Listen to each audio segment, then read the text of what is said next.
Cumplir con las nuevas obligaciones en materia de precios de transparencia en México tiene diversas consecuencias tanto para los contribuyentes como para los contadores públicos certificados. ¿Sabes cuáles son y cómo evitarlas? Sean todos bienvenidos a este espacio diseñado especialmente para ustedes. Mi nombre, para los que aún no me conocen, es Karen Ramos, especialista en precios de transferencia, y me da mucho gusto poder presentarles a quien me acompaña hoy en este evento, mi querido y admirado Jaime Romero, gerente de precios de transferencia en Base Firma. Jaime, bienvenido y muchas gracias por tu compañía. Hola, ¿qué tal? Saludos a todos. Muchas gracias por la presentación, Karen. Sí, efectivamente, esperemos que en este espacio podamos aclarar todas sus dudas y brindarles información importante sobre los nuevos retos para el siguiente año en la materia. Así es, Jaime. A lo largo de esta sesión vamos a platicarles cómo puede un contribuyente determinar cuáles son sus nuevas obligaciones en materia de precios de transferencia, las fechas de cumplimiento, las multas y penalizaciones en caso de incumplimiento de estas obligaciones, por lo que corran a buscar papel y pluma para apuntar sus preguntas, ya que al final de la sesión tendremos un espacio justamente diseñado para contestar estas preguntas.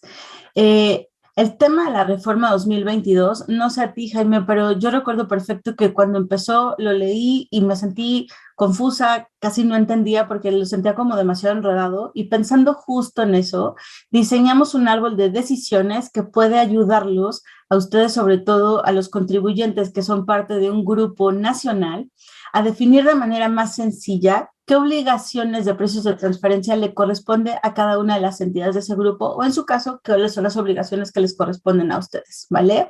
Y básicamente lo más importante es revisar la información fiscal del ejercicio anterior para determinar cuál es la obligación del ejercicio que tengo que reportar el siguiente año.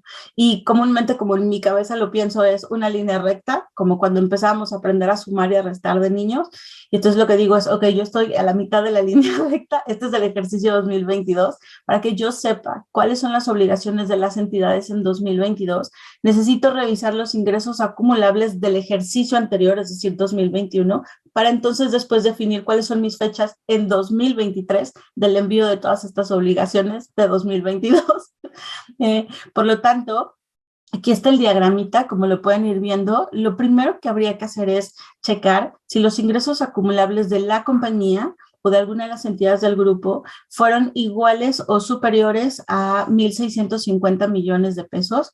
Eso detonaría que entonces esa entidad está obligada a dictaminarse y también va a estar obligada a enviar local file y master file. De lo contrario, si no cumple con estos ingresos, entonces sería bueno revisar nuevamente cuáles fueron los ingresos acumulables en el ejercicio fiscal anterior, es decir, 2021, si estos ingresos fueron iguales o superiores a 904 millones. Esto quiere decir que entonces la entidad va a estar obligada a realizar local file, master file e ICIF. ¿Vale? Si no es así y tampoco cumplí con este requerimiento, entonces reviso si la entidad tuvo ingresos acumulables de 13 millones de pesos de cualquier tipo de actividad realizada, excepto prestación de servicios.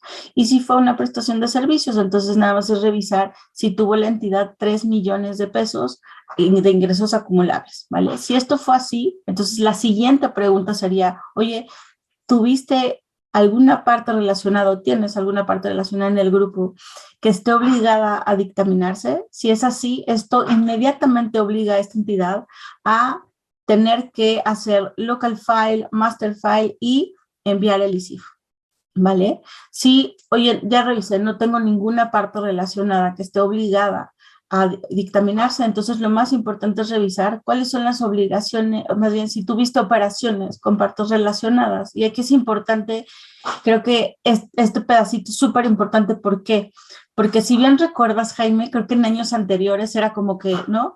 Ninguna empresa lo tenía mucho en el radar si no tenías operaciones con el extranjero, porque el anexo 9 únicamente era para enviar tus operaciones que tuviste con partes relacionadas en el extranjero y hasta ahí. Entonces, ¿no? Creo que muchos de los contribuyentes actuales dicen, yo no tuve eso, entonces ese anexo 9 ni lo tengo en mente. Pero actualmente, ya para 2023, para poder cumplir con tus obligaciones de 2022, vas a tener que enviar tu anexo 9, que llenes toda la información de las operaciones que tuviste, pero también con partes relacionadas nacionales. Y esto es súper importante, porque justo para poder llenar ese anexo necesitas un soporte, ¿no? Un documento donde puedas revisar o la autoridad pueda revisar de dónde sacaste toda la información que metiste en el anexo 9.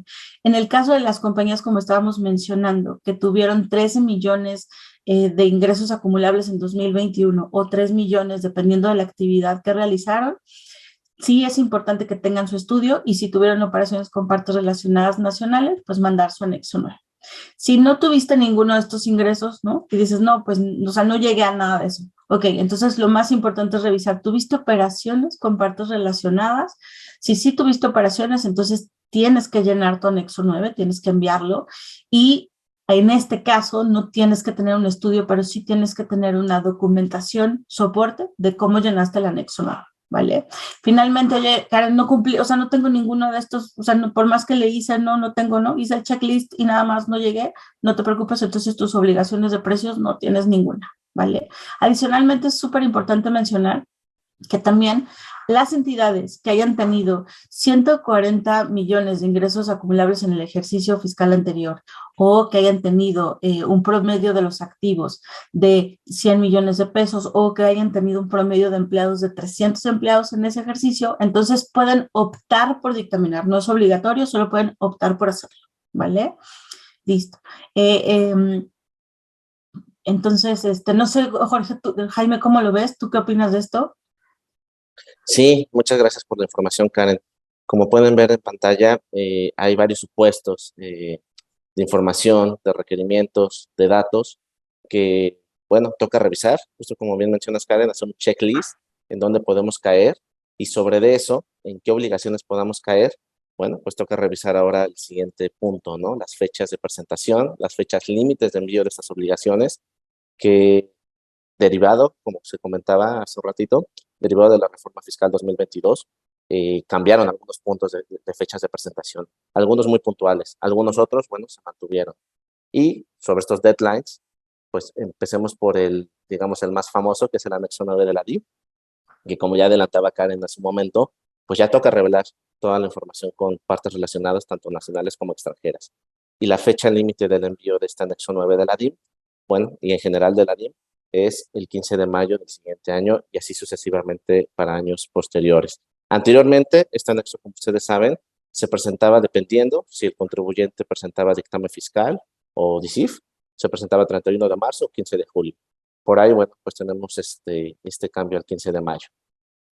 La siguiente obligación formal, la declaración informativa local, o lo que conocemos como en la práctica es el local file. Este también tiene un cambio en su fecha de presentación. Anteriormente se venía presentando el 31 de diciembre de cada año.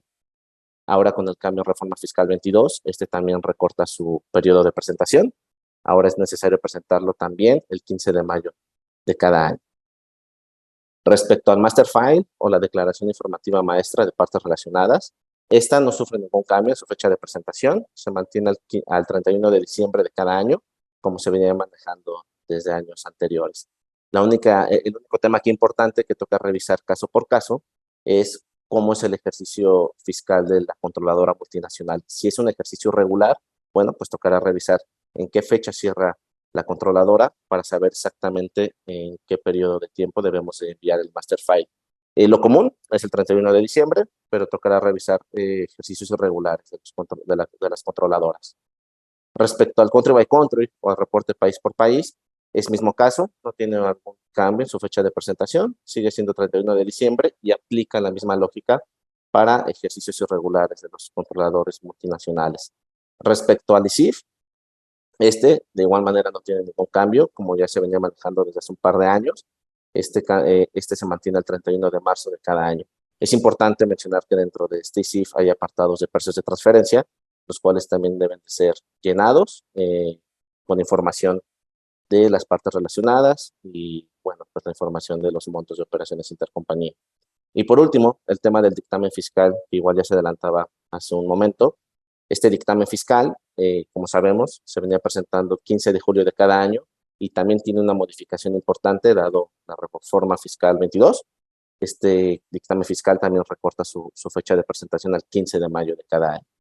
Y bueno, es bien importante tener en cuenta estas fechas límites de presentación, porque en caso de incumplimiento de no presentación, presentación con errores o presentación con información incompleta, existen ciertas multas y sanciones a las que se pueden ser acreedores los contribuyentes en caso de incurrir esas presentaciones o, bueno, pues con información incompleta, básicamente.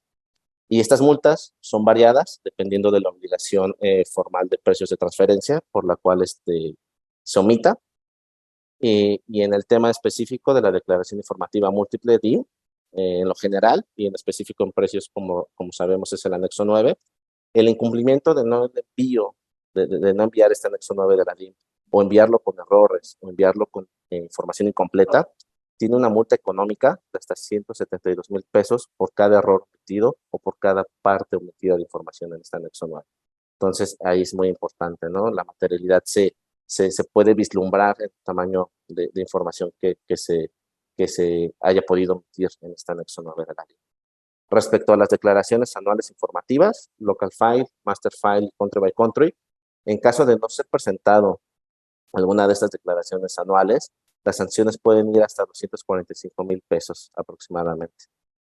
Y aparte de la multa económica, de la sanción económica, también hay otro tipo de sanciones que son también de carácter, bueno, que son de riesgo, ¿no? Uno es la inscripción al padrón de importadores. Se puede cancelar esta inscripción al padrón de importadores. Otro tema es la cancelación de sellos digitales que son necesarios para la emisión de CFDIs. Y por último, bueno, pues se puede cancelar la participación en licitaciones públicas. Entonces, bueno, en estas informativas anuales tenemos la sanción económica y el otro tipo de sanciones prohibitivas. Y por último, sobre el tema de no identificar la información de partes relacionadas en contabilidad, la multa económica es de hasta 5,860 pesos por cada operación no identificada. Y acá es bien importante volver a aclarar, todas las partes relacionadas, todas, nacionales y extranjeras. Entonces es bien importante tener en cuenta y empezar a mirar y darle mucho más importancia por estos cambios de ley a las operaciones e información de relacionadas nacionales, porque bueno, eso ya recobra mucha relevancia. Sí, justo, Jaime. Y creo que finalmente es súper importante para los que nos están escuchando, porque estas multas como tal a veces no las tenemos en el radar, sobre todo cuando no sabemos exactamente cuáles son las obligaciones. Y desafortunadamente sí he tenido experiencias en las que algunos contadores dicen, bueno, pues es que como, ¿no? O sea, nadie se va a dar cuenta que cumpliste o no cumpliste con la obligación, entonces no te preocupes por eso, no tienes que hacer el llenado, cosas por el estilo. Y al final del día sí es súper importante que tengan en cuenta que estas son unas multas que existen, que en caso de que la autoridad fiscal haga alguna revisión, pueden hacerse acreedores a estas y no están nada divertidas, ¿no? Creo que los montos no son como cualquier cosita de, bueno, voy al baño y aquí están tus 5,000 pesitos por cada error o por cada transacción que no puse, eso no está, ¿vale?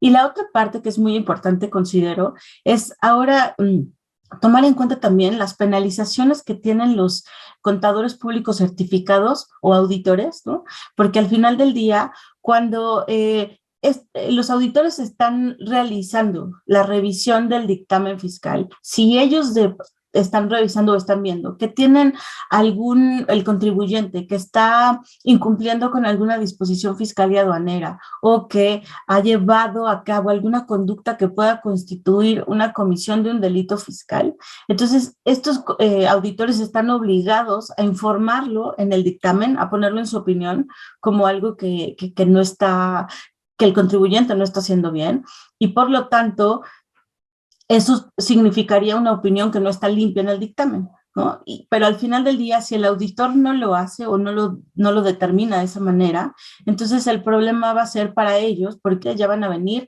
algunos puntos como 3 meses o a 6 años de prisión, y justamente creo que ninguno de nosotros está dispuesto a una situación del estilo, ¿no? Ahora, justamente considerando este punto y estas nuevas reformas que sucedieron a estos artículos que están ahí mencionados en la lámina, creo que también es importante mencionar que muchos de los auditores que están en Big Four, que trabajan en Big Four, tienen de alguna manera el soporte de los especialistas de su área de precios de transferencia con los que pueden contar y decirles, mira, estoy revisando este contribuyente, por favor, aquí está el estudio de precios de transferencia, ayúdame a revisarlo, ayúdame a verificar, ¿no?, que esté cumpliendo de forma, porque justamente esa es la obligación del auditor, revisar el estudio de forma. Entonces, al pasarlo al especialista, el especialista lo revisa, de alguna forma el auditor tiene ese confort, esa tranquilidad de que hay alguien detrás que los respalda.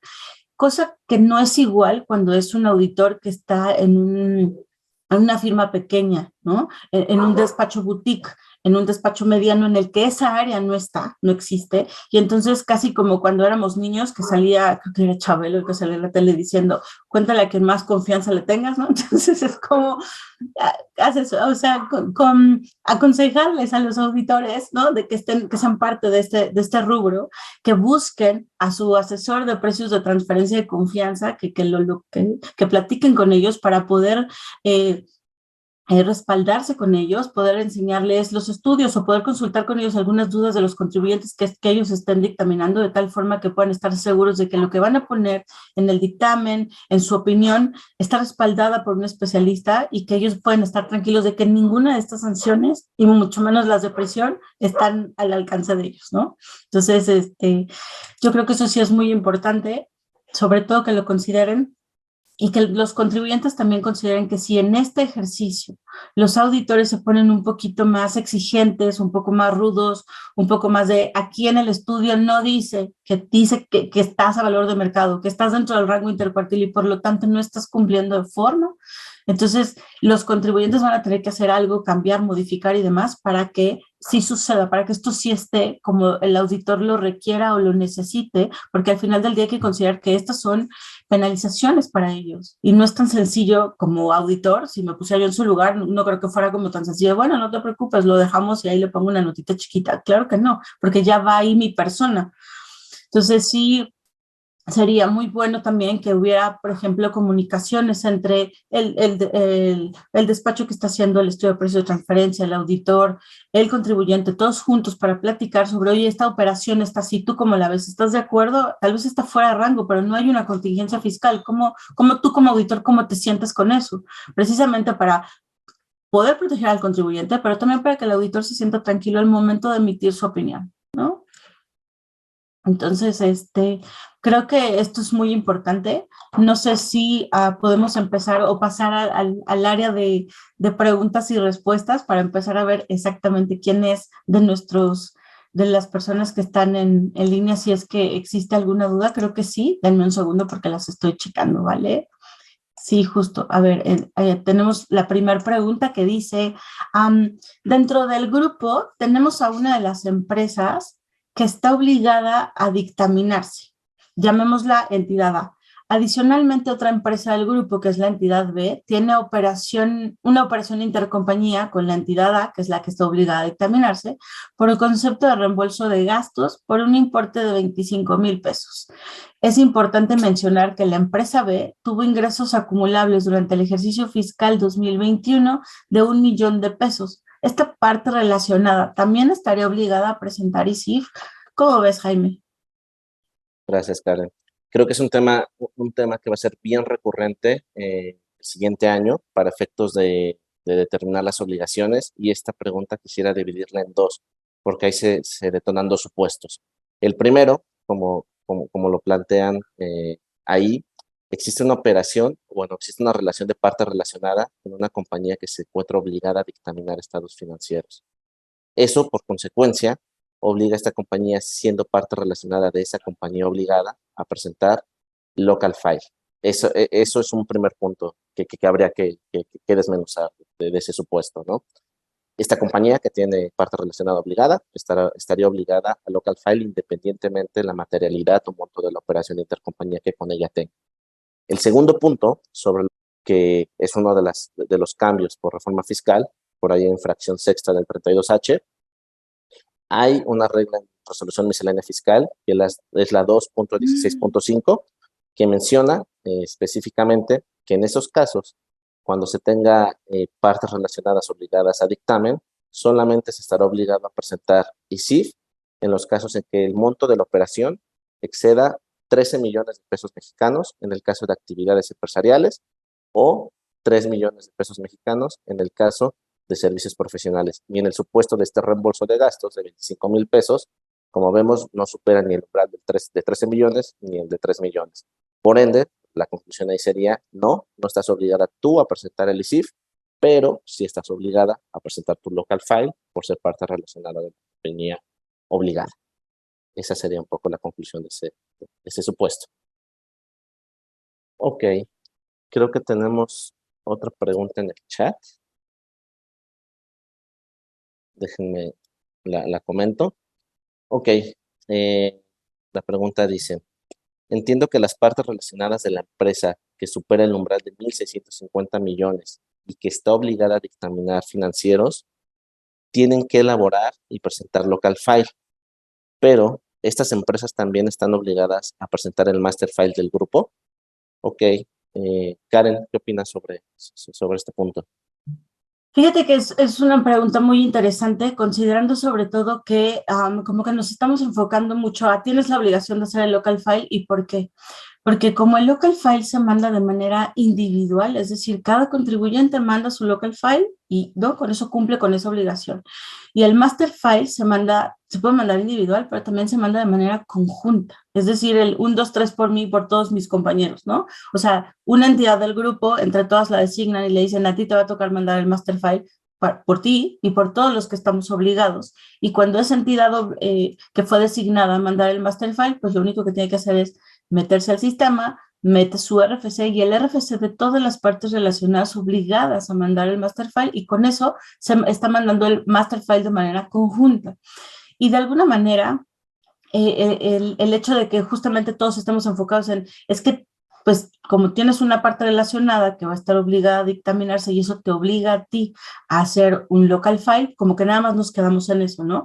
Pero finalmente, como bien lo especifica la ley, el artículo 76A y en el Código Fiscal de la Federación, el 32H, lo que dice es, para que tú sepas si estás obligado a mandar local file y master file, viene junto, es como una obligación conjunta. Si estás obligado al local file, inmediatamente eso te obliga al master file, ¿no? Entonces, justamente si alguna de las entidades está obligada al local file, quiere decir que también tiene que mandar el master file. Es súper importante que si detectan esta obligación, ahora sí que contacten a la holding o al contribuyente en México de su grupo que va a mandar el master file para decirle, yo también, por favor, acuérdate de mí cuando mandes el master file y manda, por favor, el master file también en mi nombre para que se vayan, ¿no? Para que cumpla también esa entidad con esa obligación. Y sobre todo que cada una de las entidades tengan en sus soportes el acuse de envío del local file y el acuse del envío del master file, donde puedan verificar que su RFC está ahí y que también se fue ese master file en su nombre, ¿no? Creo que eso es súper importante.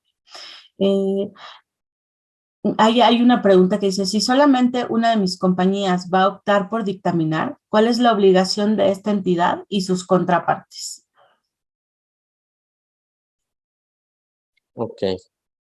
En este caso, si no se encuentra la compañía obligada a dictaminar, solamente está generando la opción por dictaminar, lo que toca es regresarnos a ver un poco el diagrama para ver el supuesto de esta compañía.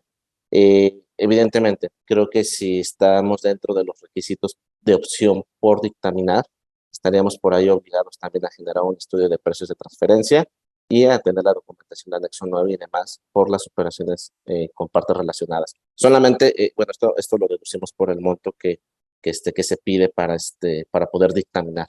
Sin embargo, habría que revisar a detalle los acumulables de la compañía y cuáles son los supuestos de las operaciones internas. No sé si quieres agregar tú algo ahí, Karen. No, justo es eso, ¿no? O sea, es súper importante que considerar que cuando una entidad va a optar por dictaminar, eso no significa que esté obligada a dictaminar, solo está optando por dictaminar y entonces eso no obliga a las demás, como bien lo mencionabas, no obliga a las demás a enviar local file, master file, ni si simplemente esa entidad decidió que ella quería optar por dictaminar, pero eso es aparte, ¿no? Creo yo. Tenemos otra pregunta. Jaime, si solamente tengo operaciones con partes relacionadas nacionales, ¿estoy obligado a presentar la DIM? Sí, justo. Creo que ese es el principal, o bueno, de los cambios más importantes para el siguiente año, para la presentación de información de partes relacionadas. Justo el cambio principal sobre el anexo 9 de la DIM es que también deberán de ser ya incluidas en este anexo las operaciones con partes relacionadas nacionales. Y la respuesta es sí, estarás obligado a presentar este anexo 9 de la DIM con la información que incluye esta, ¿no? Y qué importante este tema, ¿no? Porque al final del día, como yo lo veo, creo que es una carga tributaria adicional para los contribuyentes, porque al final del día era, pues sí, tengo operaciones con mi parte relacionada, pero no las tengo que reportar. Y ahora tengo que llenar el anexo 9 y sería muy bueno como empezar, que empiecen a indagar. ¿Cómo es el anexo 9? ¿Qué se pone en el anexo 9? Porque el anexo 9 tiene muchísima información que no se puede llenar solo, pues, ¿no? Ponle ahí 5, ponle 5 y ponle 10 y ya con eso, o sea, no es tan sencillo, creo yo, porque al final del día sí, efectivamente, tienes que tener un documento soporte donde venga, por ejemplo, cuáles fueron los C-codes que utilizaste o los numeritos que ocupaste para encontrar comparables o entidades comparables a la tuya o a esa transacción que estás analizando, ¿no? Cuántas comparables obtuviste, cómo quedó el rango de cuánto a cuánto, cuánto obtuvo tu compañía para poder determinar si este valor de mercado o no. Y ese tipo de cosas no es tan sencillo tenerlas, pues, ¿no? Invéntatelas y a ver qué luego decimos, no es tan fácil. Entonces, sí creo que para muchos contribuyentes, sobre todo los pequeños, que no tenían en el radar un tema de precios de transferencia, esto es muy importante para ellos, ¿no? Y sí deberían de tomarlo en cuenta y en su caso, los contadores también, como para poder asesorar a sus clientes, para poderles decir, es que ahora esta es una obligación tuya y hay que cumplirla. No es tan sencillo y hay que buscar un especialista en precios de transferencia para que nos ayude a tener un soporte, no como tal, si no están obligados a un estudio, pues por lo menos un Excel, un resumen ejecutivo, algo que tenga esta documentación, soporte de cómo fue que el anexo 9 se llenó, ¿no? Sí, muchas gracias, Karen. Tenemos otra pregunta aquí en el chat. La siguiente pregunta dice, ¿qué documentación necesito tener si una de mis subsidiarias tuvo operaciones con una sociedad en un país de baja imposición fiscal, Islas Caimán? Ya que de acuerdo a la ley, entiendo, se considera la operación como parte relacionada.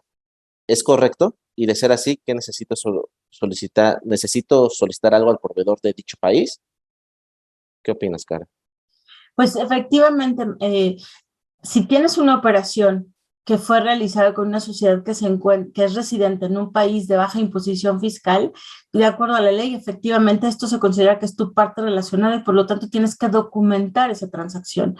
¿Qué información necesitaríamos solicitarle al proveedor? Depende mucho del tipo de transacción que realizaste con él. Por ejemplo, oye, realicé un préstamo, ¿no? Le presté dinero y entonces tengo intereses devengados a favor. En ese caso necesitaríamos la tabla de amortización, cuál fue el monto del préstamo, en qué moneda, la tasa, el plazo, si hubo garantías o no. O, por ejemplo, no, me prestaron servicios, perfecto. Si recibiste servicios de una entidad de tu parte relacionada, entonces lo que habríamos que pedirle es cuál fue la política intercompañía, si se tiene el soporte, es decir, ¿no? ¿Cómo fue que determinaron que te iban a cobrar 5 millones o 10 o 3 o nada?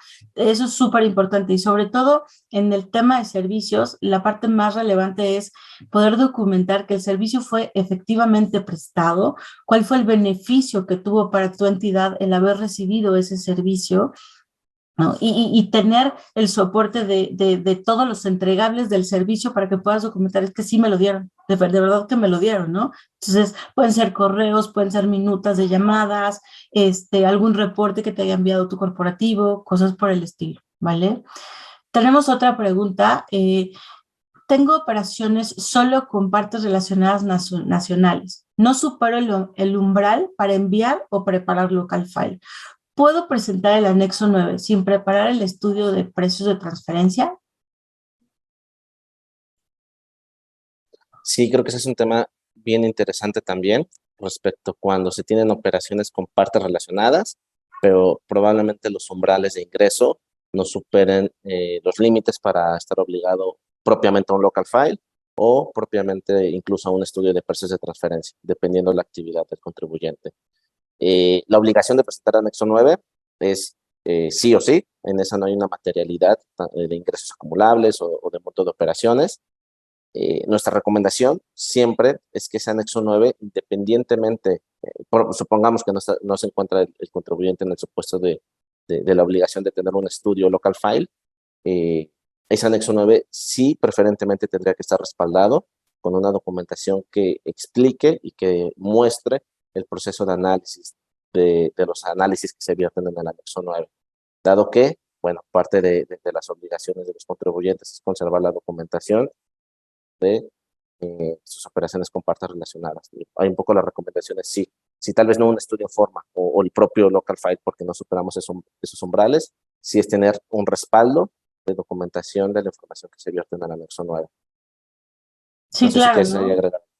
No, y justo como mencionas, Jaime, lo que pasa es que es un soporte y como bien lo dices, podría ser un Excel, podría ser un resumen ejecutivo, algo donde se pueda determinar o pues, se pueda revisar cómo se hizo la búsqueda, cómo se hizo la comparación, cómo se determinó que esa transacción está valorada en mercado o no, de tal forma que esa información vaya en el anexo 9 y sea la correcta, ¿no? Tenemos Sí. otra pregunta, Jaime. Dice, con relación a la fecha de presentación del local file, que actualmente ya quedó que es el 15 de mayo, entiendo que algunos de los requerimientos del local file provienen de información del master file del grupo, pero el corporativo siempre nos manda el master file hasta mediados de año o hasta posterior, ¿no? ¿Qué procedería con este tema al no tener el master file disponible? ¿Se tendría que presentar una complementaria más tarde o igual y no entregar el local file el 15 de mayo y entregarlo después? ¿Qué sugieres, Jaime? Ya. Sí, creo que ese también es un tema recurrente por los cambios en fecha, ¿no? Anteriormente no sucedía, master file y local file se presentaban en la misma fecha y eso nos daba un gap de tiempo de poder complementar el local file con el master file. Ahora que nos vamos a la mitad del año, al 15 de mayo, para tener que presentar local file, probablemente en la mayoría de los casos no tengamos aún disponible a esa fecha el master file contemporáneo al ejercicio revelado.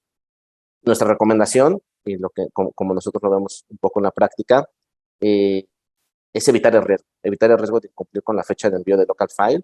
Creo que ese es un primer punto de objetivos, poder llegar a tiempo a presentar el local file el 15 de mayo con la información que contemos al momento, ¿no? Como bien mencionas, mucha información que se incluye en el local file proviene del máster, información como cadena de valor, temas de intangibles, acuerdos importantes por servicios del grupo, temas de si existen acuerdos anticipados de precios de transferencia en proceso, reestructuras, etcétera, etcétera.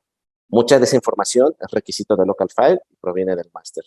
Sin embargo, creo que la prioridad será cumplir con la fecha límite, enviar el local file el 15 de mayo y una vez que se reciba el master file en forma, poder darle la revisión que debe de llevar ese master file, revisar que venga la información que debe de corresponder a la legislación mexicana y si es necesario complementar el local file, hacerlo y presentar una complementaria después del 15 de mayo.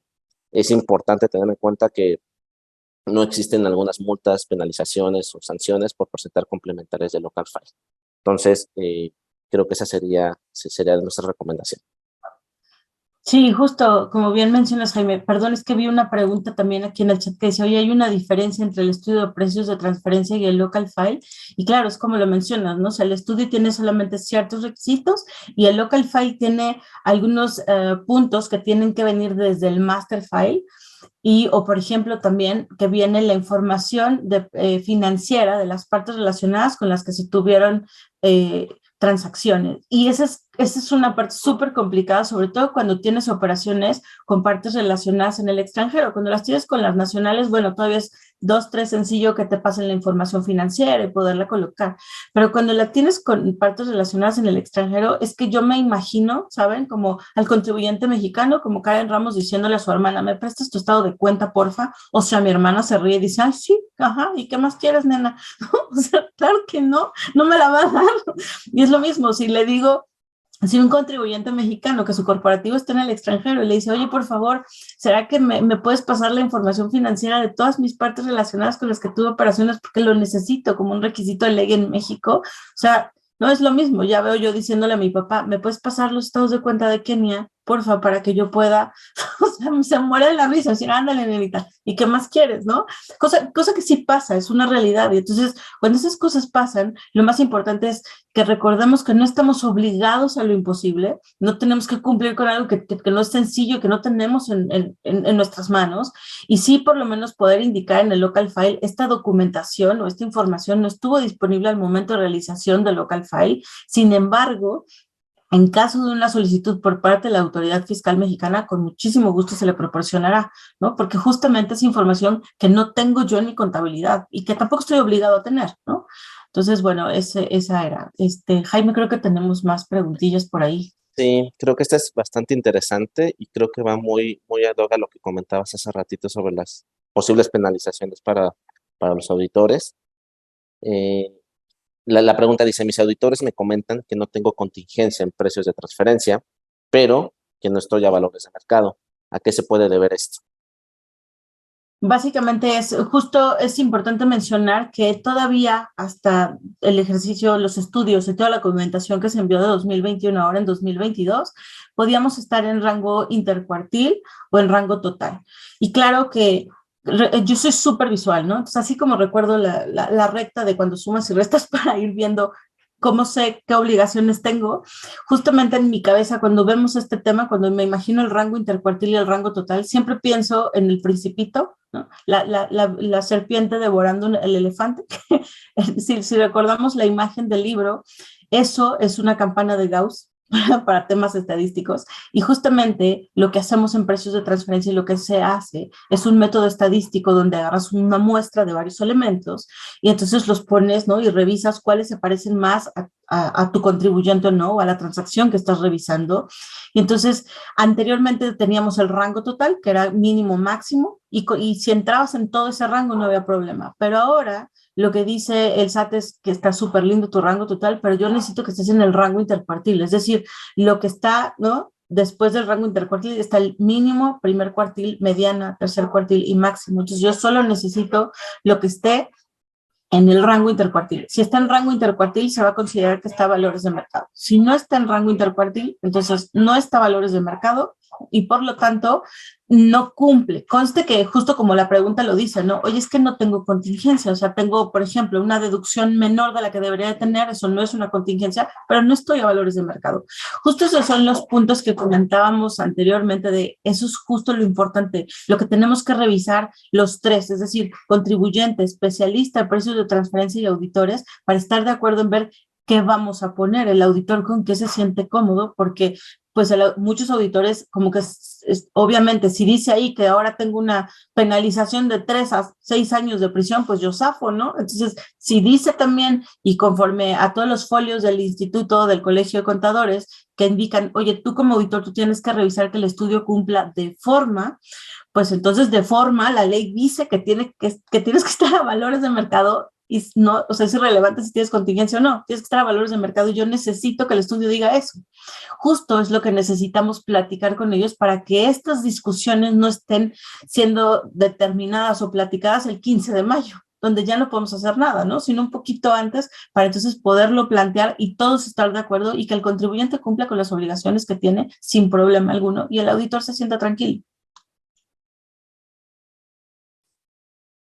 Ok, tenemos otra preguntita que dice, ¿qué riesgo habría si al presentar el local file complementario posterior cambia el set de comparables con respecto a lo normal, o sea, con respecto a lo que tenían inicialmente? Creo que este es un punto bien importante.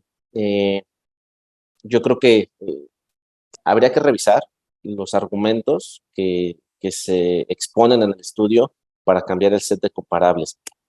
Hay elementos de comparabilidad que se deben de seguir según ley y según aspectos técnicos de precios de transferencia, partiendo del supuesto que el análisis de comparabilidad se realiza de una manera consistente y correcta. El set de comparables que se expresa en un primer escenario de, de estudio de precios o de local file estaría cumpliendo con esos supuestos de comparabilidad. Si hacemos un cambio en el set, tendría que venir bastante argumentado, eh, muy bien soportado porque estamos cambiando el set de comparables y déjenme pensar a lo mejor un caso posible del por qué podríamos cambiar el set.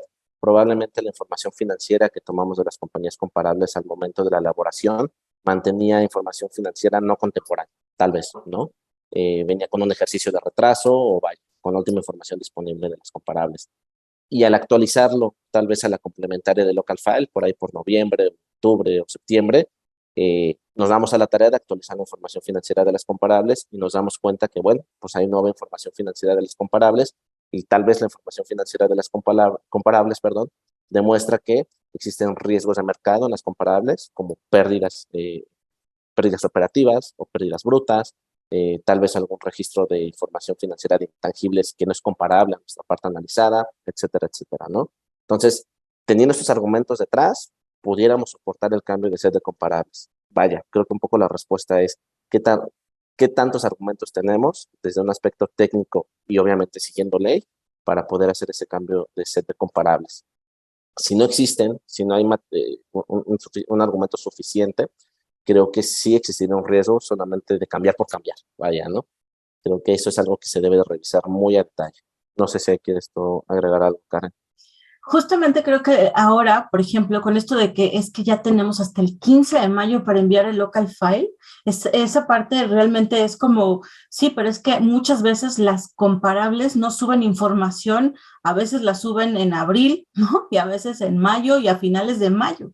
Entonces, como bien lo mencionas, Jaime, igual en ese momento en el que se realizó el estudio, en el que se pudo hacer, porque obviamente no es como que el 15 de mayo todos estemos haciendo el estudio, para el 15 de mayo ya tiene que estar listo. Quiere decir que estos estudios fueron realizados en marzo, en abril, y obviamente, como bien menciona Jaime, las comparables no están actualizadas a ese momento. Pero lo más importante es, como dice Jaime nuevamente, ¿no? Oye, voy a cambiar el set, ¿por qué? Porque cuando llegó el master file ya me di cuenta que tengo que agregar algunas cosas, y de una vez quise actualizar las comparables, está perfecto, solo sí habría que documentar perfectamente en el local file porque hay un cambio en las comparables, ¿no? Justamente ese, pues porque cuando hice el estudio, que fue en abril, las comparables tenían fecha, por ejemplo, del ejercicio fiscal 2021 y por ley, como me pides que sea para el ejercicio fiscal 2022, ok, lo actualicé precisamente para cumplir con eso, ¿no? Creo que eso es lo importante. Hay otra pregunta que dice, ¿un contribuyente debe presentar local file por tener operaciones con obligados al dictamen fiscal, bajo el supuesto que dicho contribuyente no rebase los ingresos de 3 millones de cualquier actividad o de 3 millones de prestación de servicios? Me parece se carece de sentido en la ley cuando estás exento, pero debes presentar local file por las actualizaciones de la normatividad. Sí, creo que es un poco muy similar a lo primero que platicábamos. Eh, Desafortunadamente, tal vez para los contribuyentes, afortunadamente para la autoridad, amplía su scope de recolección de información de los contribuyentes. Para estar obligado a local file, siendo parte relacionada de un obligado a dictamen fiscal, no hay materialidad. Simplemente si eres parte relacionada de ese obligado a dictamen fiscal, la respuesta es sí. Sí estás obligado a presentar un local file. La diferencia se hace de montos de operación o de materialidad de la operación para estar o no obligado a la presentación del ICIF. Pero creo que un poco la respuesta corta es sí. Si tienes un obligado a dictamen fiscal, vas a estar obligado tú a presentar también el local file y el master file, como comentaba Karen hace unos momentos. Y Bueno, justo creo que también, Jaime, habías mencionado, ¿no? Hay una regla miscelánea donde dice, ¿sabes qué? O sea, si no cumples con estos 13 millones o con los 3 millones, entonces no tienes que hacer ISIF. Pero justamente esa excepción solo habla de la ISIF. El local file no te salvaste, lo tienes que enviar, ¿no? Entonces, sí, como bien mencionas, la verdad es que creo que no está tan sencillo para los contribuyentes este año, es más carga tributaria y además el estar buscando, ¿no? Es un presupuesto mayor al que ya tenías considerado de, pues esta entidad normalmente no hace nada y ahora le tengo que hacer hasta local file, ¿no? No solo estudio, sino hasta local file. Entonces, bueno, tenemos otra pregunta que dice, ¿el local file se puede enviar en inglés o solo el SAT lo acepta en español? Aquí creo que es importante, el local file sí tiene que estar en español. Ese sí tiene que estar en español porque no tenemos ningún pretexto del por qué lo enviarías en inglés. Sin embargo, para el master file sí hay una excepción. ¿Por qué? Porque justamente cuando salió todo el tema de la regulación BEPS, ¿no? Del local file, del master file y del country by country, salían muchos contribuyentes diciendo, oye, aquí tenemos un tema, o sea, todo el corporativo no está en México, la mayoría de los corporativos no son mexicanos. Hay corporativos que están en el extranjero y el master file yo como subsidiaria no lo puedo hacer porque el master file me pide mucha información de todo el grupo que yo no tengo. Entonces, ¿cómo le hago? Se lo puedo pedir a mi corporativo que está en Italia, pero me lo va a mandar en italiano. Se lo puedo mandar al corporativo, no, se lo pido al corporativo que está en Suiza, ajá, sí, ahí te encargo, ¿no? O sea, ni yo sé qué es eso. O sea, entonces, ¿cómo te lo mando? ¿Cómo te lo mando en español? ¿Va a ser un show? Entonces, lo que dijo la autoridad fue, está bien, sale. Pero lo que sí va a hacer tu corporativo es que lo va a poner en inglés, porque no solo México lo va a necesitar, lo van a necesitar todas mis subsidiarias en todo el mundo. Entonces, sin problema te lo mando en inglés y justamente cuando estás llenando la declaración del master file, cuando lo vas a llenar, viene ahí un parrafito de ¿en qué idioma me lo estás enviando? Y justamente podemos poner solamente para el master file que lo estoy enviando en inglés, ¿vale? Pero el local file, ese sí tiene que estar en español, sí o sí, ¿no? Gracias, Karen. ¿Tenemos otra pregunta? La pregunta ¿es permitido por el SAT el método de margen compartido para precios de transferencia? Ok. ¿Qué opinas aquí tú, Karen?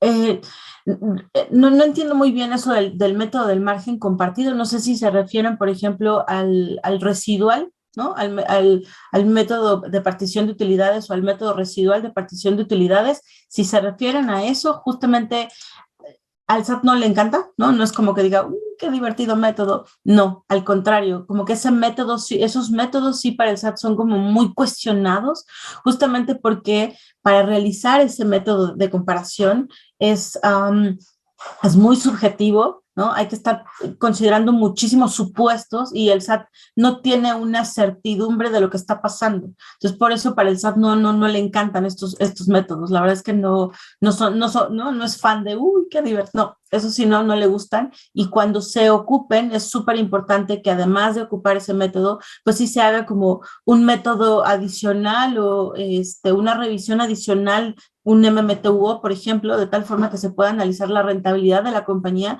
y poderle decir al SAT, además de que estoy haciendo un método de partición de utilidades, también estoy haciendo otro método y quiero demostrarte que mis rentabilidades están a valor de mercado, ¿no? Es correcto.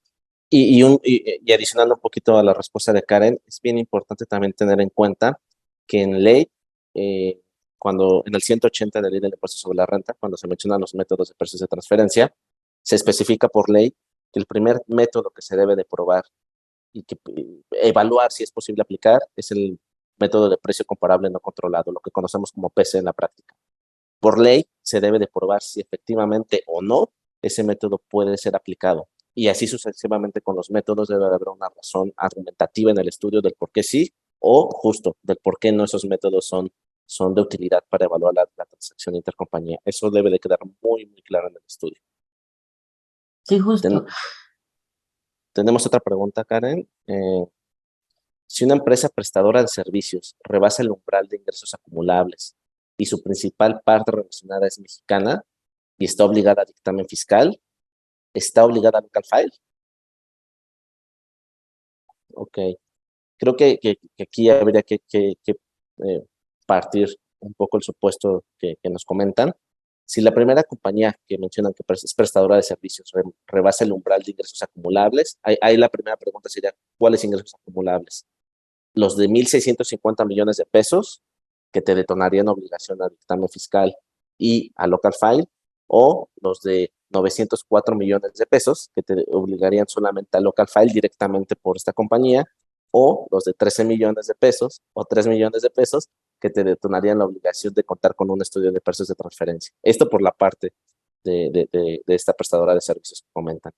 Y del otro lado, la otra parte relacionada, que es su principal parte relacionada, como comentan, eh, si está obligada a dictamen fiscal, pues dependería, ¿no? Si esta rebasa los 1.650 millones de pesos, su parte relacionada va a estar obligada a local file. Si no rebasa los 1.650 millones de pesos, la parte relacionada de esta compañía no va a estar obligada a local file. Habría que ver las obligaciones de la otra, cómo están sus ingresos de la otra, si también superan 904 millones, o 13 millones, o 3 millones, ¿no? Vaya, creo que esa es la evaluación que se tendría que hacer en ese caso. Sí, claro, y sobre todo, como bien lo mencionas, ¿no? O sea, considerar, suponiendo, oye, la empresa, como la primera pregunta que tuvimos, la empresa B está obligada al dictamen y la empresa A le presta servicios a la empresa B y entonces, ¿no? Necesito saber la empresa A cuáles son sus obligaciones de precios de transferencia. Es que por el simple hecho de ser una parte relacionada de una entidad que está obligada al dictamen, eso obliga a la entidad A tener su local file, su master file y mandar el ISIF. Obviamente, oye, Karen, pero la entidad A no tuvo ninguna transacción intercompañía. Sí es parte relacionada de una entidad que va a dictaminarse, pero no tuvo ni una sola transacción, nada. Entonces no podemos hacer un local file, ni un master file, ni un estudio, porque pues no tienes una transacción que soportar, ¿no? Básicamente es eso también. Listo, creo que tenemos por aquí, son un montón de preguntas, perdónanos, pero es que estamos, no, se nos van pasando y ya perdimos el hilo de en dónde quedó la pregunta, pero está súper bien, súper bien. Ustedes sigan mandando sus preguntas al final del día, si no nos da tiempo de resolver todas las preguntas, no pasa nada, porque finalmente lo que podemos hacer es, ya sea que los contactemos directamente para poder resolver sus dudas o en su caso, ustedes también nos pueden contactar sin ningún problema para que los podamos ayudar en lo que sea que necesiten, ¿vale? Ok, creo que por aquí hay otra pregunta. Voy. Mi contabilidad viene con retraso. Ay, me la movieron, no. Aquí la tengo, Cari. ¿Sí? Te la digo. Mi, Va. mi- mi contabilidad viene con retraso. Aproximadamente tengo las operaciones y sus montos en junio de cada año. La autoridad puede considerar omisión o errores si presento complementaria. ¿Qué Ya. opinas ahí, Cari? No como tal, o sea, al final del día las complementarias son para eso, ¿no? Como para corregir un error que hayas visto, o para decir, sabes que en ese momento cumplí con la obligación, pero después me di cuenta que me faltaban ciertas cosas, entonces lo estoy haciendo, ¿saben? Entonces lo más importante es que se cumplan las obligaciones en la fecha en la que tenemos que cumplirlas con la información que tengamos al momento. ¿No? Es claro que sí sería buenísimo que la contabilidad la tuviéramos al día para poder cumplir cabalmente y de manera correcta en ese momento, pero si no, o sea, para eso existen las complementarias, para poder corregir algún error o poder agregar algo adicional que nos faltó. Entonces, no creería yo que hubiera algún problema.